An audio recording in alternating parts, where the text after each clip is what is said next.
Hello, welcome to another episode of Forgotten Cemeteries of the Pacific Northwest. Today we're at Robert Byrd Cemetery, located in Wilsonville, Clackamas County, Oregon. Alternative names to the cemetery, there's none that I could find, so let's go meet some of the local residents and hear their story. A little bit about the history of the cemetery. It was established in 1855 with an estimated 100 to 500 burials per the Oregon Burial Site Guide. There is an adjoining cemetery that is separate from Byrd called Stafford Baptist Church Cemetery, I believe. From my understanding, there's an old metal pipe still in place that used to be used as a fence that separated the two cemeteries.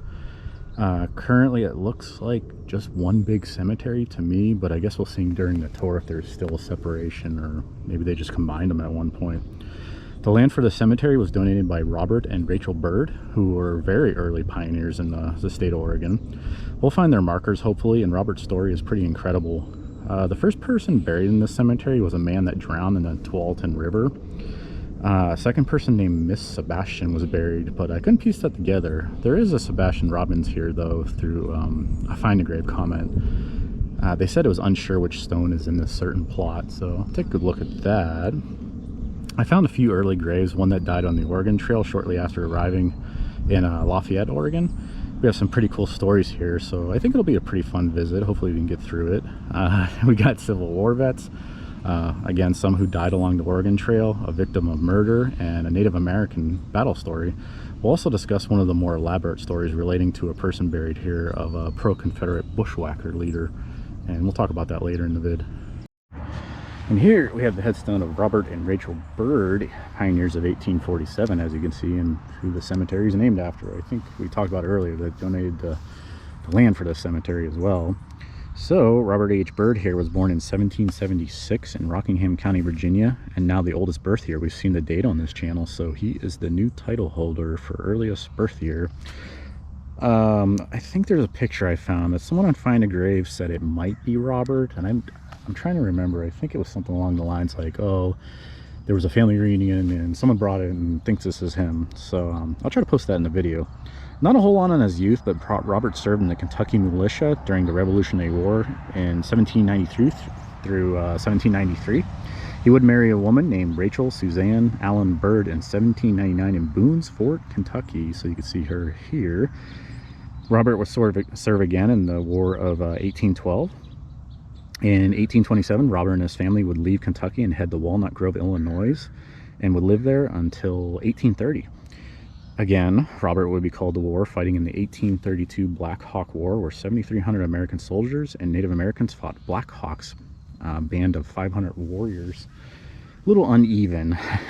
And I also read that Robert's one son, John Byrd, served with him in the Black Hawk War. John Byrd has an interesting story, but he's buried at the famously haunted Lafayette Pioneer Cemetery, so maybe we'll find his headstone and talk about him. So apparently Illinois just wasn't cutting it for Robert. Even though he was in his 70s, he decided to join up with the Jordan Sawyer wagon train in 1847 and cross the plains. The Sawyer wagon train was made up of 27 wagons. Another source said 30, but and it was a few families overall, 35 men strong besides women and children. Their trip was like kind of quiet at first, across the South Platte River. There was a stampede which didn't turn out to be much of anything, but I guess it was a little threatening to the crew. Just a funny story I came across. A woman named Mrs. Fudge, being described as a large, fleshy woman, encountered a cattle stampede, and her oxen were trying to pull her wagon as fast as they could. She was described as being thrown from side to side of the wagon since the road was rough. Apparently everyone thought this was amusing and made fun of her that night at the campfire. I just thought it was funny her name was Mrs. Fudge. So things would get a bit more serious when they encountered Sioux Indians at North Platte River.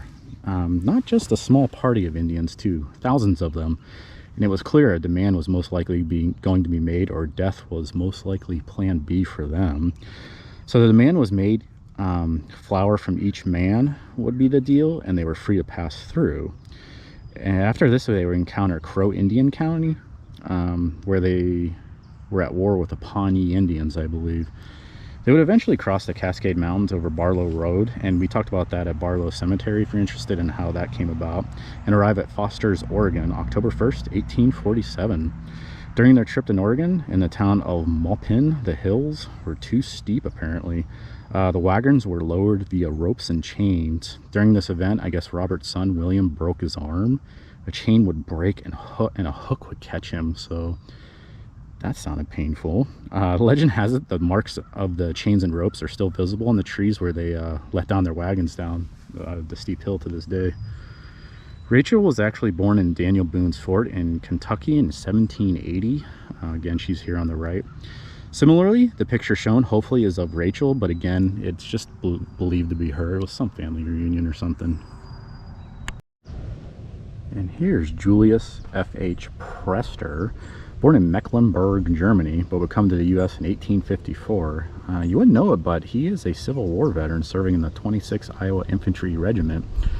Again, we used to see, we just saw Lafayette, where some people had like their headstone, and then to the right of it they had like their military service headstone. So sometimes we see it, sometimes we don't.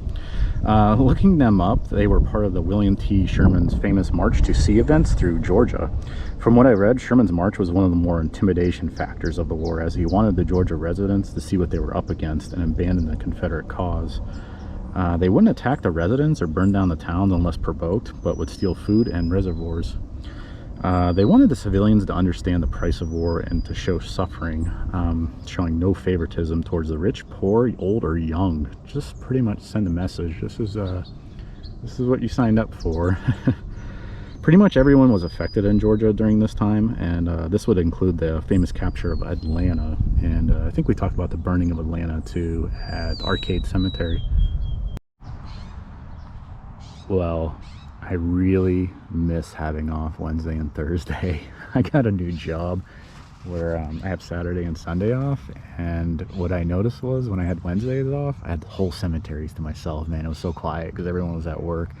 I don't like Saturday and Sunday off. It's too busy for me. So, sorry for the whining fest, but here we have Francis F Taff, another Civil War veteran, more specifically Company A of the 2nd California Cavalry. And you can see here, we mentioned that separation fence. It was an old metal fence, and you can see some of the poster there. So I think Stafford is right there where that headstone is on the right. And then we come back here to Francis's grave, which is in Robert Byrd. So reading up on the 2nd California Cavalry, they didn't see a whole lot of action besides defending against Indian attacks. Certain companies appeared to be involved with 2 battles in particular, the Bear River Massacre and Battle of Apache Pass. During this time, there was immense pressure on the Shoshone Indians in particular. Tons of settlers were moving into the area, taking up resources, leading the conflict. Brigham Young apparently tried to help the Native Americans, saying that we should help feed them instead of fighting them, but ultimately it didn't matter as the settlers kept pushing them further out of their land. It got to the point where the Indians were raiding mail stations just to survive, apparently. Then gold was discovered in the area, so that's where the real problem started. Miners moved in and routes started to form. At this time, Lincoln wasn't too trusting of the Mormons and their loyalty to the Union, so he ordered regiment formations, and again, most California, Washington, and Oregon units were dedicated to protecting the Pacific Northwest from raiders more than serving in the East during the Civil War. Whoa, that was a big B. Few conflicts during the year of 1862 happened. This led to Patrick Edward Connor taking his soldiers in the dead of winter in January to the Shoshone encampment along Bear River. Hope I'm reading that right. Connor would set up a plan of attack, and one of the Native Americans is listed as saying, let me see here, look like there is something up on the ridge up there, look like a cloud, maybe it is steam coming from a horse, maybe that's them soldiers they were talking about. Then the first shots were fired upon the Shoshone Indians seconds later. There would be return fire from the Shoshone. During the battle, Connor ordered flanking and also the blocking of escape routes, so he was surrounding the Indians. 2 hours later, the Shoshone would run out of ammunition. Later on, it was discovered that some of the Shoshone fighters were seen trying to cast lead ammunition during the middle of the battle just to keep ammunition available to keep on fighting. Some apparently died with the molds in their hands. Connor reported 224 of the 300 Indian warriors killed. Some later reports said it was much larger, thus giving that massacre labeling to the battle. An easily identifiable military service headstone is here of Henry Dietrich Harms. I think that's how you say his name. I think the Kingdom of Prussia ended in 1918, and I read that his biological mother died in Germany before his father came to America. As you guessed by now, if you watch this channel, he is a Civil War veteran siding with the Union, more specifically in the 4th U.S. Missouri Reserve Corps. Ancestry showed Company E and F for some reason. I picked this headstone because it would be our first example of brother versus brother in the Civil War, as Henry's brother, Charles Henry Hampson Evans, would join the 7th Missouri Infantry. Not only a split family, but a split state in Missouri back then, from my understanding. It was kind of just, I don't know if it was 50-50 or what in that state when it came to Union or Confederate, but I know there was just like certain sections that kind of went their separate ways. Henry here would fight in the Battle of Lookout Mountain, which took place in Chattanooga, Tennessee. From my readings, this battle victory for the Union was vital because it gave the Union control of the Tennessee River and the railroad in Chattanooga. He was also part of the Red River Campaign, which, as we learned in the Masonic Lafayette video, was a complete disaster for the Union Army, and it is thought to have prolonged the war, unfortunately. I read that Henry was captured and taken prisoner in Libby Prison, a Confederate-based operation in Richmond, Virginia. Libby Prison was pretty legendary for all the wrong reasons. Those being overcrowded, disease, deaths, and prisoners were often malnourished. Often new prisoners who were already sick from neglect when transported died within the first night of staying in Libby Prison. It kind of reminded me of a visit at Clark's Pioneer Cemetery, and I'll leave a link below, when we visited Burton Berger's grave and talked about how he survived the Bataan March in World War II. Luckily, Henry would survive and be involved in exchange with Southern prisoners at some point, which is ironic because Henry's brother Charles, who fought for the Confederates, remember, was also a prisoner of war in 1864 at none other than Richmond, Virginia, and he was involved in an exchange at the very same location at Libby Prison. From there, Henry did re-enlist as a horseshoer. He would go on to become a blacksmith in Wilsonville, which I appreciate because I've been getting into blacksmithing this past year. I'm not very good at it, but it is fun. Henry was also a member of GAR. Okay, our next individual does not have a marker. Her name is Johanna, I believe that's how you say it, Hannah Walpers Harms. At the time, born in Prusa in 1840, which I'll put a pic up of what Prusa looked like back then in the 1800s to give you an idea. She would come with her family through the port of New Orleans in 1853. She would first marry a man named Henry Ludwig Louis Fane. These names, in 1858. Not sure if he was from Prusa as well, but sadly I'd read that Johanna's husband Henrik would be taken prisoner by bushwhackers along with 3 other men and then shot dead.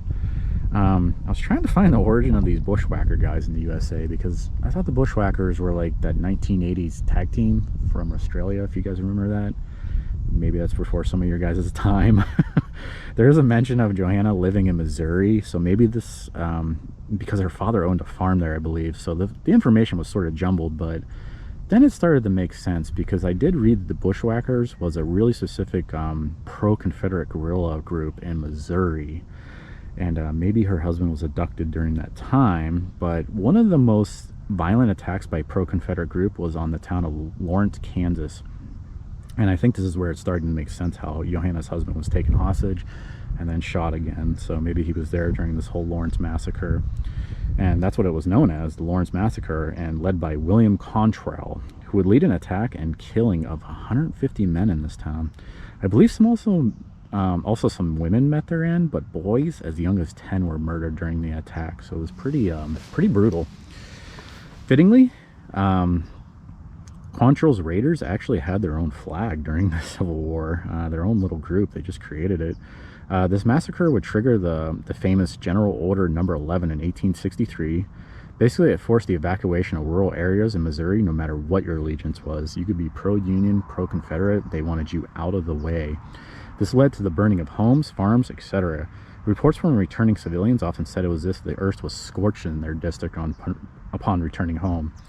The Union would eventually take out Quantrill's raider at a farm in Kentucky post-Confederate General Lee's surrender. William Quantrill would be struck with a bullet and paralyzed, but would die from his wounds.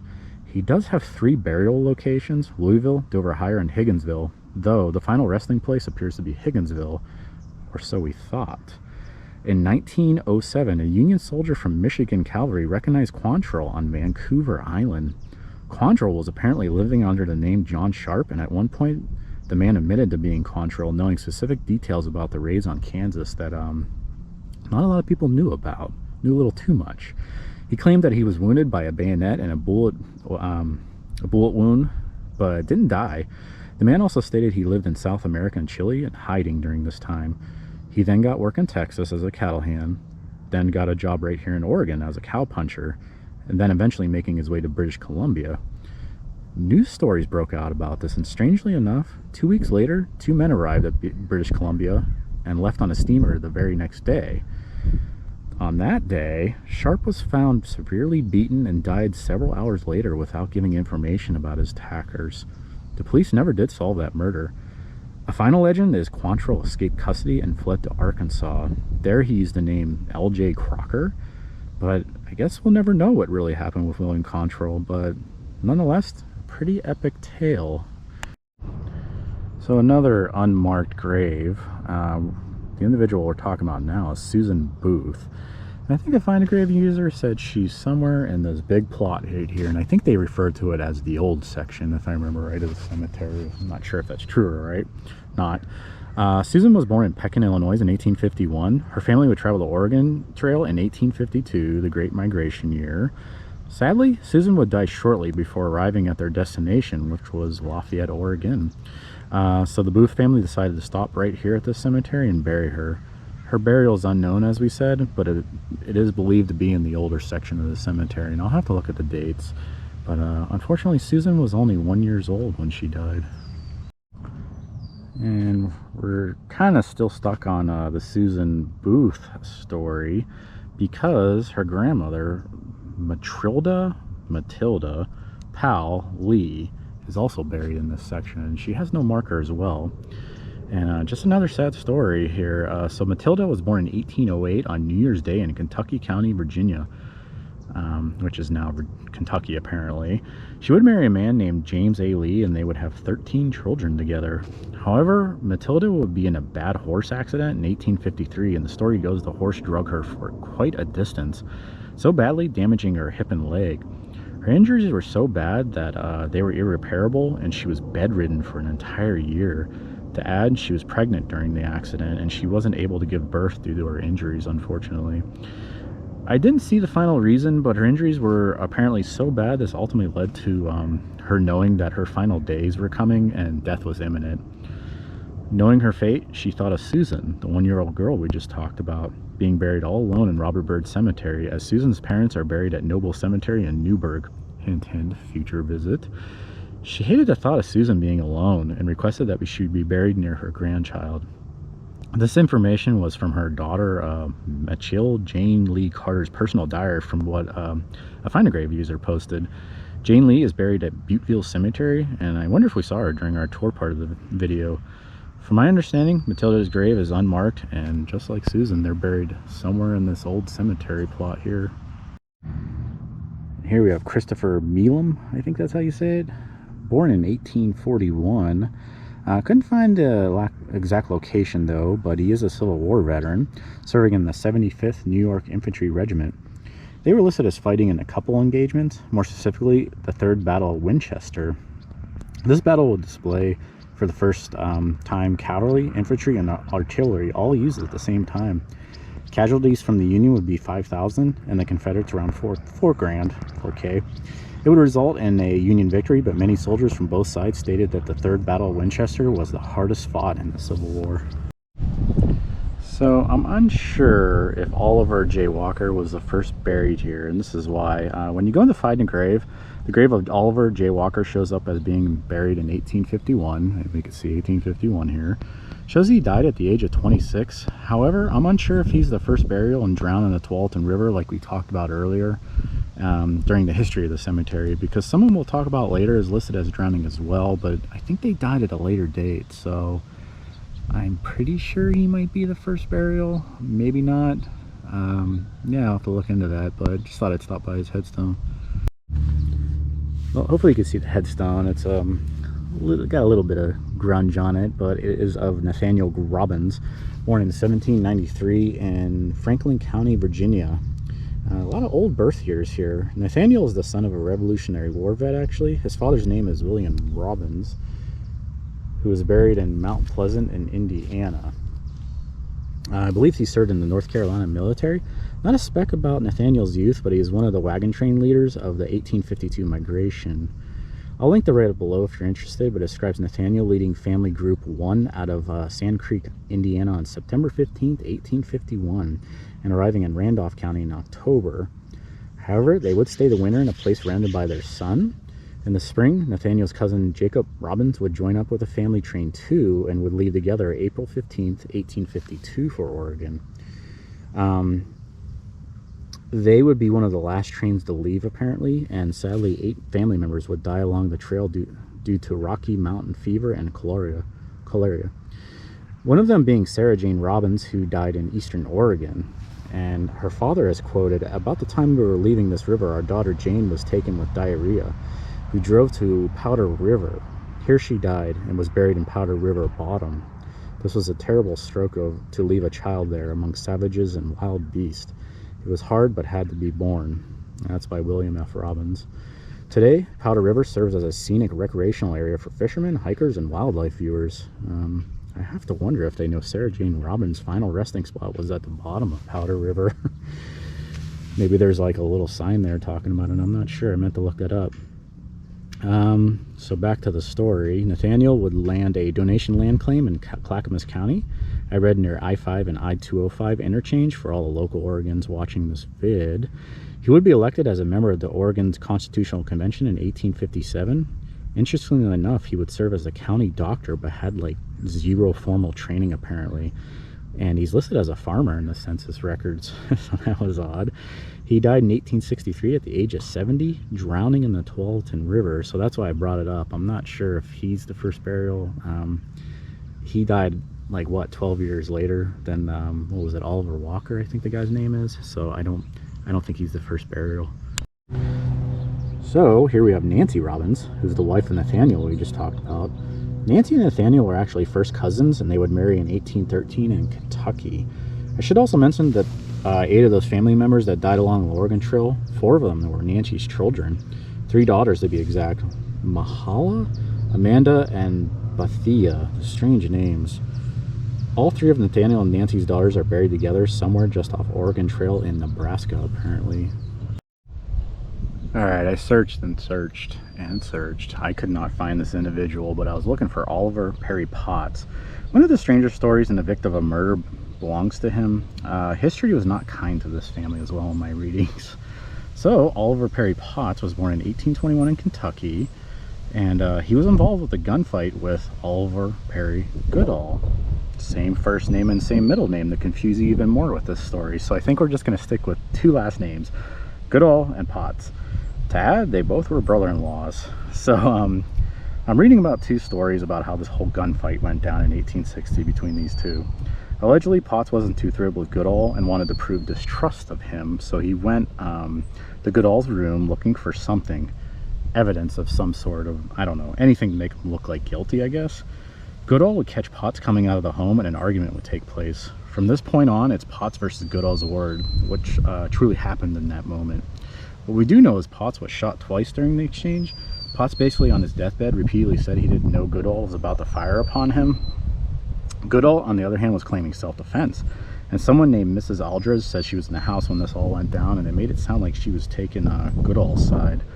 What's stranger is that 2 doctors would review the wounds on Potts. One said he was shot in the back, and the other said no, he was shot in the front. So, that's the first story. The second story claimed that Potts drew first on Goodall, and Goodall drew his gun quicker to defend himself, thus firing and winning the gunfight. So in that story, both individuals had a gun. However, Goodall would give himself up and be convicted of the murder of Potts, with one side saying Potts had been shot in the back and never drew his gun. It was cold-blooded murder, I tell you. On the flip side, Goodall was going with the self-defense idea. The Clackamas County Grand Jury convicted Goodall of murder. Goodall appealed to the Supreme Court. The Supreme Court's decision was that Clackamas County erred in many aspects of the trial for Goodall and sent the case right back to Clackamas County. This case sort of turned into a mess, and I guess it was really kind of controversial during the time. The Clackamas County Court said that what the suggested guidelines they had to go by means they did not have a case, I guess. So, Goodall was freed on the grounds of self-defense in this situation automatically, apparently. Why Potts died. Ironically enough, and you'll love this, Goodall became a prominent judge in the state of Oregon, so we'll never truly know if he murdered Potts. Alright, time for the cemetery tour. I had to put in a new battery, and I've been going back and forth with another YouTuber how annoying that is. This GoPro just eats batteries, but they have this cool little marker here from the Daughters of the American Revolution, so I thought we'd just stop by there real quick. You could pause the video if you'd like to see it and read it more. But pretty epic headstone right here as well. And again, you could pause it if you'd like. There's a whole write-up on Captain Merlin H. Ringering. That's a cool last name, and his wife here.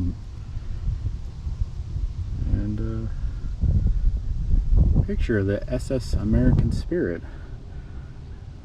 1,102 feet long by 178 feet wide. Wow, that's a big ass ship. So must have been a really popular person in the area.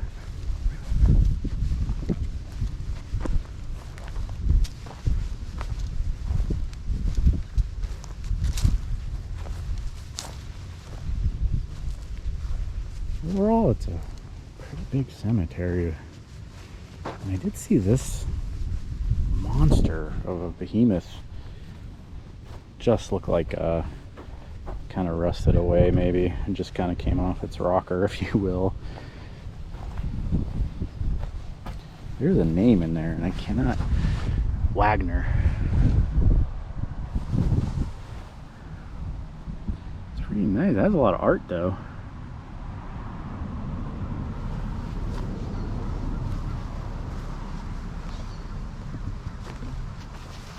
And Stafford Cemetery's over there.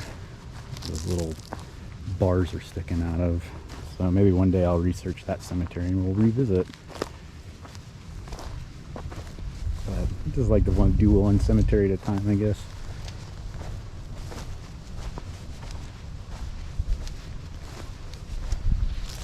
Overall, pretty quiet cemetery, not a whole lot going on. I was whining earlier about people. I think there's a lot of joggers out here in the country. It's just off the highway. But other than that, it's real nice. Nicer World War I vet.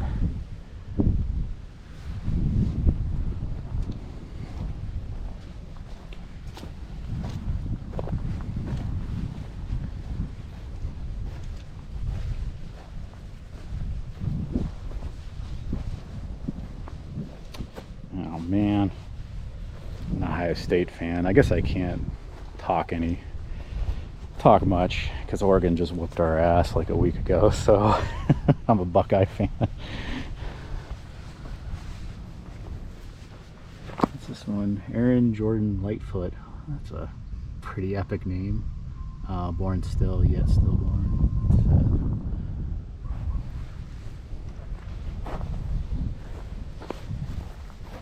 Pretty unique. I've never seen that with the Holy Bible in the center and it labeled. Obviously, fans of golfing.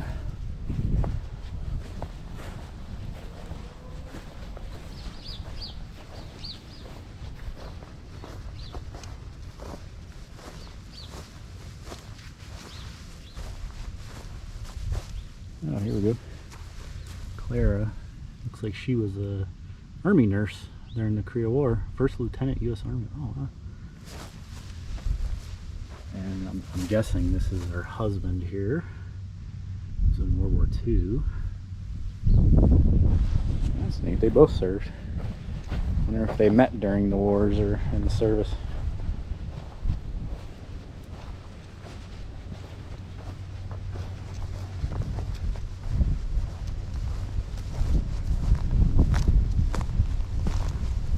Kind of sad I couldn't find Oliver Potts' grave.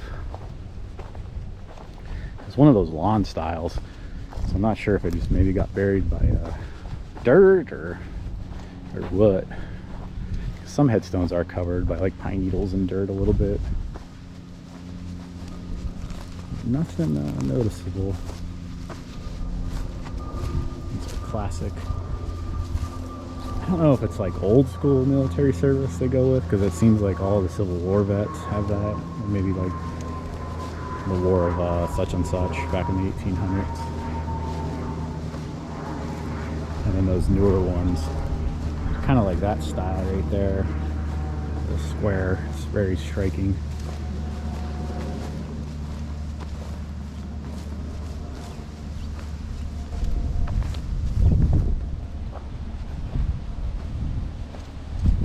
Yeah, like this one right here, World War I. If I can get out of the shot, maybe that would help.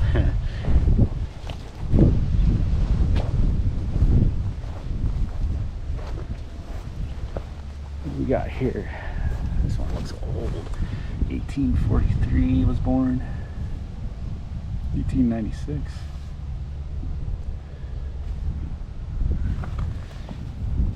A lot of lichens on that one. Oh God, my wife would like this one. I wonder if there's a kitty cat buried there, maybe, I don't know. There is a 1-year-old girl, so maybe that's her. Maybe they buried a cat with her or something, or next to her. Oh, this poor grave got shattered in half. It looks like there used to be a cross there too, huh?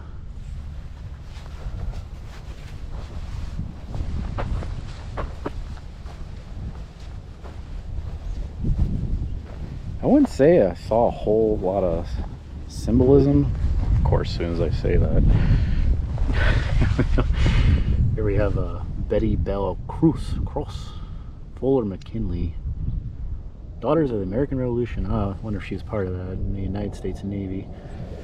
So, we take that back already.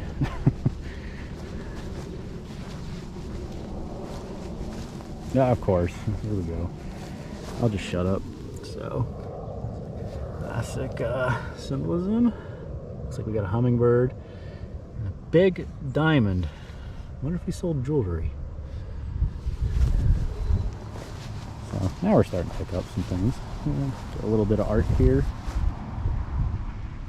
I forget what they call those. You just kind of spin around in a circle and they just look mesmerizing.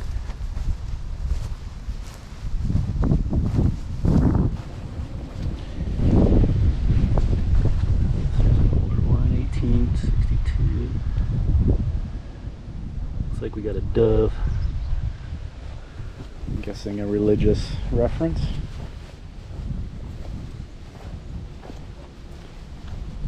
Say vandalism is very minimal here. I mean, you do see that, but I don't know if that's just age with the cemetery. I just don't get that vibe it's being vandalized, but I guess you never know.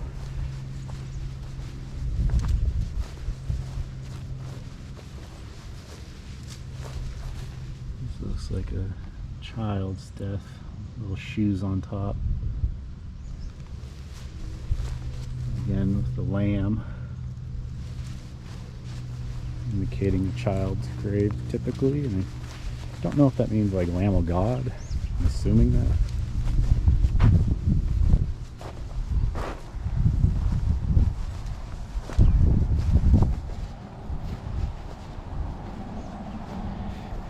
There's Robert and Racheal's grave. We talked about them earlier. Big giant slab of concrete. Can't miss it. There's some other birds here as well. There's William Byrd, I noticed.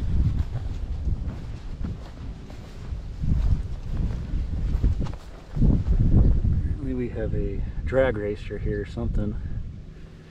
That's pretty neat.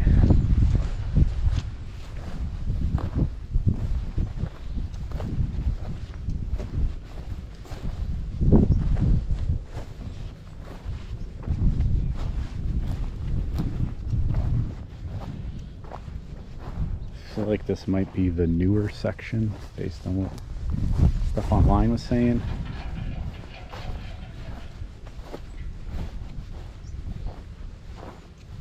You could find Turner very easily.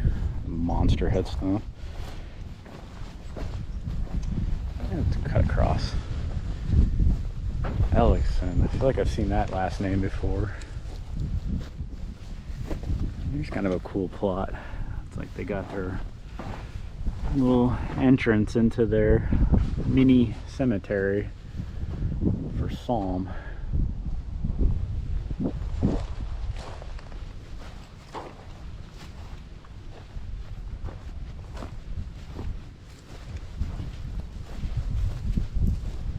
Hey, look at that. Didn't we see that at, oh, what's it called? Frog Pond Cemetery. Totem Tamer. Still can't say it right. It's just a unique name that sticks out, for sure. A lot of coloration in this one with the green. I don't know if we've seen that, where they're colored in with the trees green. I know we saw one at, oh man, I've been to so many cemeteries now, my mind's forgetting them. I think it was South Yamhill. Wasn't her last name Rose or something? I think she had a rose on her headstone that was colored in. That was pretty badass looking. So, I don't know who this is. I keep thinking I'm gonna find that Potts guy, but no luck.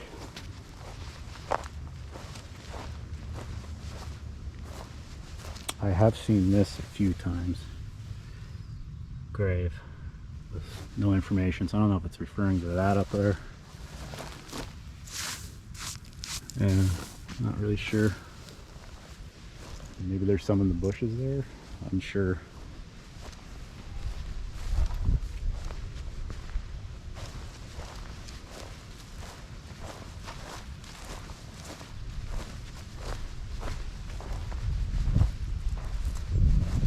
So, looks like we're approaching the end of our little mini tour.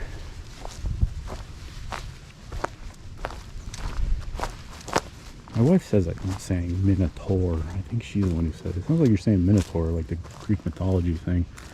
I don't care. I like Minotaur. There is a sign for Robert Bird Cemetery by the road, but then there's a gigantic one way up there at the top of the hill where you park. It's way updated. But kind of the end of the tour, so we got a couple stories, a lot of historical ones. If you have any recommendations for other cemeteries to visit in the state of Oregon or southern Washington, feel free to comment. Hope you liked the video, and stay safe out there. Hope you're doing all right. Thanks for watching. So I feel a little bad. I did this during the tour. I talked about Ringering here. Saw his headstone, but I didn't realize there was like a whole write-up on the back. So I thought I'd just film it for a few seconds, and if you guys want to pause it, go ahead. It's got a pretty epic story on the back of it. So maybe I'll figure out a way how to spice it into the tour section. I am still learning how to use a camera and software. I am such a noob with that stuff. So anyways, just wanted to add it on.